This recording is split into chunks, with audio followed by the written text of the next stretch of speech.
একবার ভাবুন তো, আগামীকালের পৃথিবীর মানচিত্রে যদি ইসরায়েল নামক কোনো দেশের অস্তিত্বই না থাকে। শুনতে অবিশ্বাস্য লাগছে, তাই না? কিন্তু ঠিক এই অসম্ভব কথাটাই এবার বাস্তব করার হুমকি দিয়েছেন কে? উত্তর কোরিয়ার একনায়ক কিম জং উন। দর্শক, এটা কোনো সাধারণ ওয়ার্নিং নয়। কিম জং উন সোজা জানিয়ে দিয়েছেন ইসরায়েলকে এবার পৃথিবীর বুক থেকে মুছে ফেলা হবে। কিন্তু কেন হঠাৎ এত বড় হুমকি? পর্দার আড়ালে কি এমন ভয়ঙ্কর জোট তৈরি হচ্ছে যা একটা বড় যুদ্ধের ঘণ্টা বাজিয়ে দিচ্ছে? রাশিয়া, চীন আর উত্তর কোরিয়া মিলে ইরানের হাতে এমন কি তুলে দিচ্ছে যার ভয়ে কাঁপছে আমেরিকাও? দর্শক, আজ আমি যে খবরটা আপনাদের বলতে যাচ্ছি সেটা শুধু একটা স্টেটমেন্ট নয়, এটা একটা স্পষ্ট যুদ্ধের সংকেত। এটা একটা নতুন অক্ষ বা নিউ অ্যালায়েন্সের ইঙ্গিত। এবং সবচেয়ে ভয়ঙ্কর বিষয় হলো এই ঘোষণার শেষে একটা দেশের নাম সরাসরি বলা হয়েছে যাকে নাকি বিশ্বের মানচিত্র থেকেই মুছে ফেলা হবে। উত্তর কোরিয়ার নেতা কিম জং উন এই প্রথম নয়, কিন্তু এবার তিনি যা বলেছেন সেটা আগের সব সীমা ছাড়িয়ে গেছে। ইসরায়েল, ইরান, আমেরিকা, রাশিয়া, চীন সবাই জড়িয়ে যাচ্ছে এই ভয়ঙ্কর সমীকরণে। দর্শক, এই ভিডিওটা যদি আপনি মাঝপথে ছেড়ে দেন তাহলে আপনি বুঝতেই পারবেন না এই হুমকির পেছনে আসল কৌশলটা কী, কারা লাভবান হবে, আর ভবিষ্যতের যুদ্ধ মানচিত্রটা ঠিক কোন দিকে এগোচ্ছে। তাই শেষ পর্যন্ত থাকুন, কারণ আজকের এই বিশ্লেষণে অনেক এমন তথ্য আছে যা মূলধারার মিডিয়া আপনাকে বলছে না। দর্শক, আজকের এই প্রতিবেদনে আপনাদের জন্য নিয়ে এসেছি একটা, সত্যি বলছি, চাঞ্চল্যকর খবর। উত্তর কোরিয়ার একনায়ক কিম জং উন এবার এক বিশাল ঘোষণা করেছেন। তিনি সোজাসুজি ইসরায়েলকে একটা ভয়ঙ্কর হুঁশিয়ারি বা ওয়ার্নিং দিয়েছেন। তিনি পরিষ্কার ভাষায় বলেছেন, এবার যদি ইসরায়েল ইরানের উপরে হামলা করার সাহস দেখায় তবে তার ফল হবে মারাত্মক। এতটাই ভয়ানক যে ইসরায়েল বিশ্বের মানচিত্র বা ম্যাপ থেকেই পুরোপুরি মুছে যাবে। ইসরায়েলকে সম্পূর্ণ ধ্বংস করে দেয়া হবে। দর্শক, এমনটাই হুমকি দিয়েছেন কিম জং উন। দেখুন, কিম জং উন মনে করিয়ে দিয়েছেন যে গতবার 12 দিনের যুদ্ধের পর সিজ ফায়ার বা যুদ্ধবিরতি হয়েছিল বলে যুদ্ধটা থেমে গিয়েছিল, কিন্তু এবার আর তেমনটা হবে না। তিনি বলছেন, যদি এবার যুদ্ধ বাধে তবে ইসরায়েল এমন কড়া জবাব পাবে যে হয়তো তারা আর ঘুরে দাঁড়াতে পারবে না, পুরোপুরি ধ্বংস হয়ে যাবে। আর এতে ইরানের হবে একটা বিশাল জয়। কিম জং উন এখানেই থামেননি, তিনি আরও অনেক বিস্ফোরক কথা বলেছেন, আমি আপনাদের বিস্তারিত জানাচ্ছি। দর্শক, উত্তর কোরিয়ার লিডার ইসরায়েলকে তীব্র ভাষায় নিন্দা করেছেন এবং ইসরায়েলকে আমেরিকার মদতপুষ্ট একটি টেররিস্ট প্রজেক্ট বা সন্ত্রাসী প্রকল্প বলে অভিহিত করেছেন।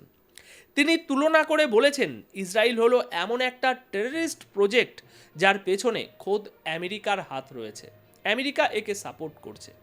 পাশাপাশি তিনি পুরনো একটা কথা আবারও স্পষ্ট করে দিয়েছেন। তিনি বলেছেন, উত্তর কোরিয়া কখনোই ইসরায়েলকে একটা দেশ হিসাবে স্বীকৃতি দেবে না এবং তারা সবসময় ফিলিস্তিনি মানুষের পাশে ছিল এবং থাকবে। গাজা নিয়ে তিনি আবারও জোর দিয়ে বলেছেন যে আমরা ফিলিস্তিনিদের সাথেই আছি। কিম জং উন আরও বিশ্লেষণ করে বলেছেন, ইসরায়েল আসলে পশ্চিমা শক্তিগুলোর হাতের পুতুল বা একটা ইনস্ট্রুমেন্ট হিসাবে কাজ করে। আমেরিকা এবং ইউরোপীয় দেশগুলো নিজেদের স্বার্থ হাসিল করতে ইসরায়েলকে ব্যবহার করে।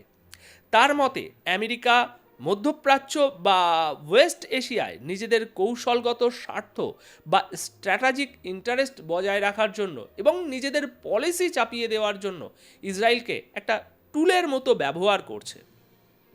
দর্শক, কিম জং উন আগেও বলেছিলেন যে যুদ্ধের সময় তিনি ইরানের পাশে থাকবেন, কিন্তু এখন বিষয়টা শুধু পাশে থাকার মধ্যে সীমাবদ্ধ নেই, এটা এখন অনেক দূর এগিয়ে গেছে।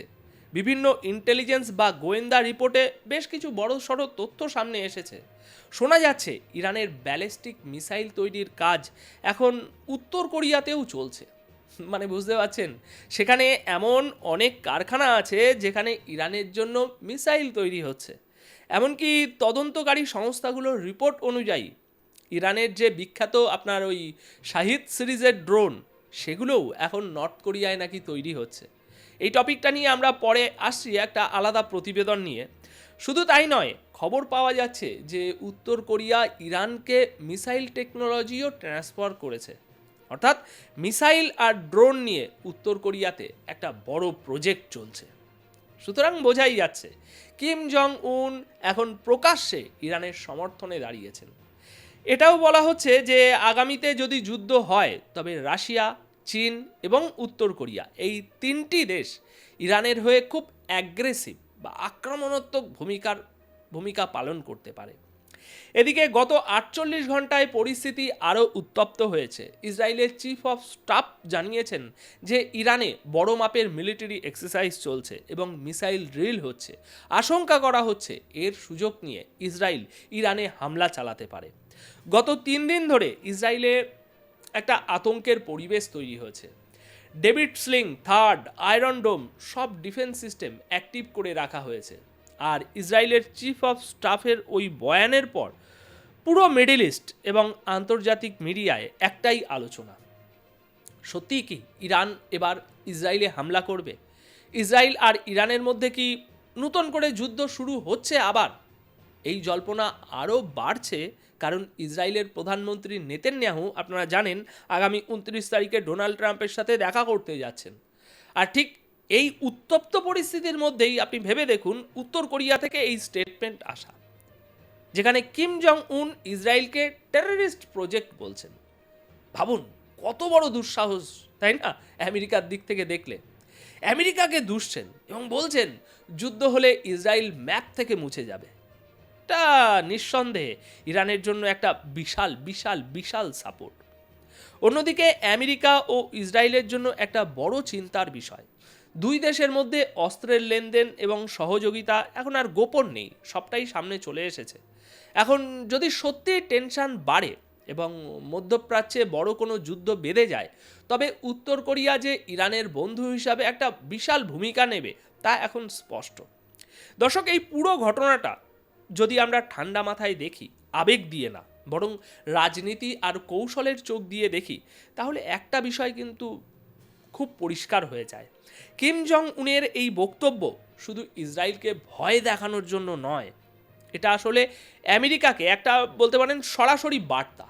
এটা পশ্চিমা শক্তিগুলোর জন্য একটা সতর্ক সংকেত যে বিশ্ব এখন আর একমুখী নয়, পাওয়ার সেন্টার বদলাচ্ছে।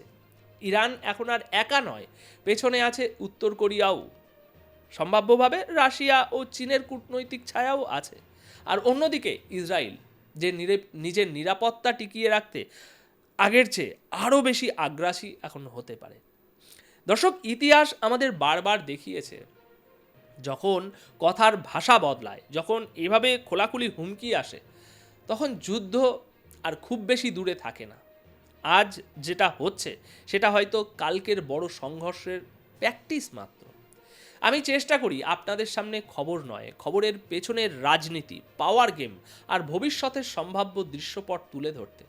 আপনাদের যদি এখন মনে হয় এই ধরনের বিশ্লেষণ আপনাকে ঘটনাগুলো বুঝতে সাহায্য করে, তাহলে ভিডিওটি শেয়ার করুন, আপনার মতামত কমেন্টে লিখুন আর এমন বিশ্লেষণের জন্য চ্যানেলের সাথে থাকুন। ধন্যবাদ আপনাদের সকলকে।